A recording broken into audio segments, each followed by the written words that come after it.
L'ethnomusicologie, c'est une discipline ou un domaine de savoir qui historiquement s'est structuré autour de l'étude des musiques considérées comme exotiques ou populaires. C'est une définition historique mais problématique parce que on se demande tout de suite ce qui est exotique, ce qui est populaire, et puis le terme lui-même, ethnomusicologie, est problématique parce que l'ethnomusicologie, ça renvoie à l'ethnie, etc. L'historien de l'ethnomusicologie, c'est celui qui simplement étudie l'histoire d'une discipline, d'un domaine de savoir, et qui s'interroge sur le mot et la chose, c'est-à-dire qu'est-ce qu'on a étudié, comment on l'a étudié, et pourquoi ça s'est appelé comme ça à un moment ou à un autre. Mon livre porte sur l'histoire de l'ethnomusicologie en France entre 1929 et 1961. Évidemment qu'il y a eu avant 1929 et depuis très longtemps des savoirs qu'on appellerait aujourd'hui ethnomusicologiques, c'est-à-dire des livres, des articles ou d'autres formes de production de savoir sur les musiques africaines, américaines ou autres. Mon livre commence en 1929 parce que c'est l'année de la première institutionnalisation de ce domaine de savoir en France, c'est-à-dire qu'André Scheffner, qui était un musicologue, pour faire vite, est entré dans un musée d'ethnographie qui deviendra bientôt le musée de l'Homme, donc un musée où on présente des objets ethnographiques, et il y a fondé le premier département consacré aux instruments de musique exotiques et plus généralement à ce qu'on appellera, quelques décennies plus tard, l'ethnomusicologie. Et mon livre s'arrête au début des années 1960 parce qu'il m'a semblé, il me semble toujours, qu'autour de ce moment, au début des années 1960, en France, une forme de collectif s'est structuré, c'est-à-dire un nombre suffisant de chercheurs qui échangent, qui ont des problématiques communes, pas seulement de 3 ou 4 personnes qui échangent des points de vue. Le livre se présente donc comme la structuration progressive d'une discipline ou d'un domaine de savoir institutionnalisé pendant les 30 premières années de son existence en France.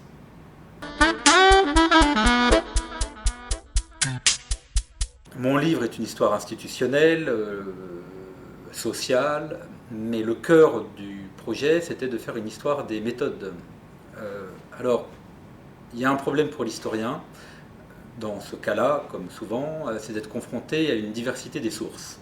Il y a des écrits, des articles des ethnomusicologues, mais il y a aussi, par exemple, les enregistrements sonores qu'ils ont faits, gravés, et dont certains sont conservés et qui permettent d'écouter les musiques.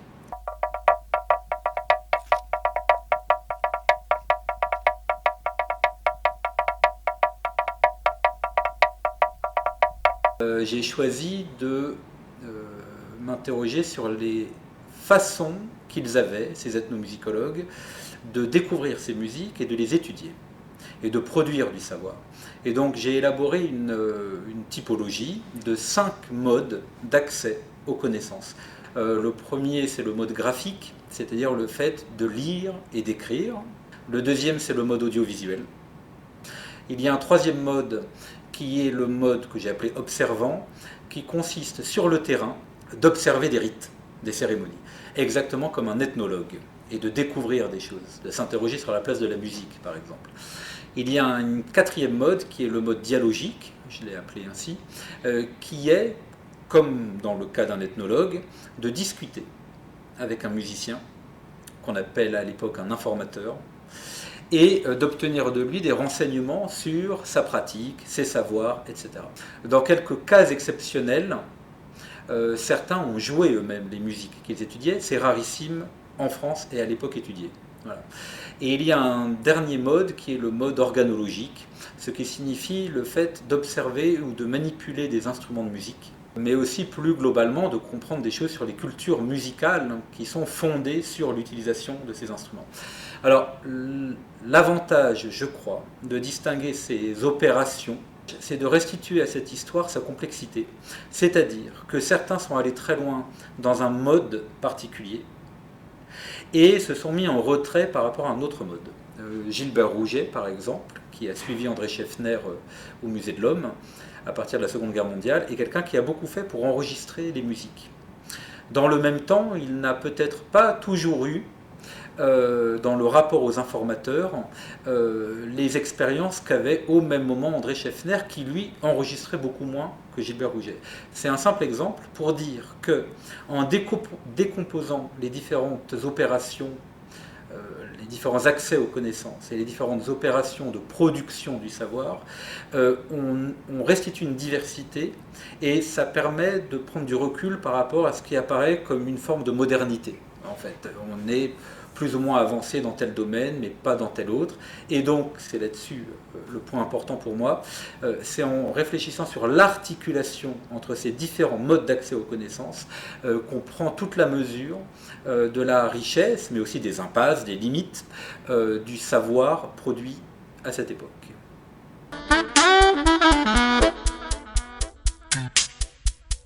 Je m'attache à écrire une histoire de l'ethnomusicologie sur l'ensemble du XXe siècle. Je travaille beaucoup, par exemple, en ce moment sur les relations entre l'histoire de l'ethnomusicologie en France et en Grande-Bretagne. C'est aussi une façon d'élargir vraiment la contextualisation en s'interrogeant, par exemple, sur les contextes coloniaux. Les savoirs sur les musiques de l'Inde, qui venaient de la Grande-Bretagne pendant la période coloniale, était très différent des musiques sur l'Indochine française, par exemple, produites en France. Et donc il s'agit aussi de comparer ces contextes-là coloniaux, par exemple, pour essayer de comprendre dans quelle mesure ils avaient des incidences sur la production des savoirs. Donc c'est une histoire assez large et que j'espère élargir ultérieurement à d'autres traditions nationales.